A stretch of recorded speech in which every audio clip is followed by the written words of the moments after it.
സുഹൃത്തുക്കളെ, നമ്മുടെ Honda deo BS6-ന്റെ main common ഒരു കംപ്ലൈൻറ്റ് ഞാൻ പറയാൻ പോകുന്നത്. വണ്ടി കുറേ ഓടി കഴിയുമ്പോൾ വണ്ടി ചൂടായി കഴിയുമ്പോൾ ഓഫായി പോകുന്നു.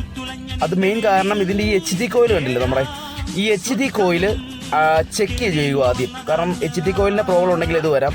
അപ്പോൾ HT കോയിൽ വെറുതെ ചെക്ക് ചെയ്യാൻ പറ്റില്ല. എങ്ങനെയാണെന്ന് വെച്ച് കഴിഞ്ഞാൽ നമ്മൾ അതിൻ്റെ പ്ലഗ് അഡാപ്റ്റർ ഊരിയിട്ട് പ്ലഗ് അഡാപ്റ്ററിൽ വേറെ സെപ്പറേറ്റ് പ്ലഗ് ഇട്ട് നോക്കുക. അങ്ങനെ അടിച്ച് നോക്കുമ്പോൾ ഇതിൻ്റെ ഫ്ലെയിം റെഡ് കളറായിട്ടാണ് വന്നെങ്കിൽ ഇതിൻ്റെ HT കോയിൽ കംപ്ലൈൻ്റ് ആയതാണ്. അതല്ല ഫുൾ ബ്ലൂ ആയിട്ടാണ് വന്നെങ്കിൽ HT കോയിലിന് കുഴപ്പമൊന്നുമില്ല. അടുത്ത സെക്ഷനിലേക്ക് നമുക്ക് പോകാം എന്താണെന്നുള്ളത്.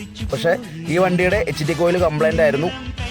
അതിന് നമുക്ക് പുതിയ HT കോയിൽ ഹോണ്ടയുടെ HT കോയിൽ മേടിച്ച് നമ്മൾ സെറ്റ് ചെയ്തു. പ്രോബ്ലം നമ്മൾ സോൾവ് ചെയ്തിട്ടുണ്ട്. ഇത് ഒരുപാട് കസ്റ്റമർ ഇങ്ങനെ വരുന്നുണ്ട്. BS6-നാണ് കൂടുതൽ കുഴപ്പം വരുന്നത്. ഇത് ഹീറ്റ് ആകുമ്പോഴാണ് കൂടുതൽ ഇങ്ങനെ വരുന്നത്. അപ്പോൾ ഇത് അറിയാൻ പാടാത്തവർക്ക് വേണ്ടി ഷെയർ ചെയ്തതാണ്. അപ്പോൾ വീഡിയോ ഇഷ്ടപ്പെട്ടാൽ സബ്സ്ക്രൈബ് ചെയ്യാൻ മറക്കരുത്. അടുത്ത വീഡിയോയിൽ കാണാം. ബൈ.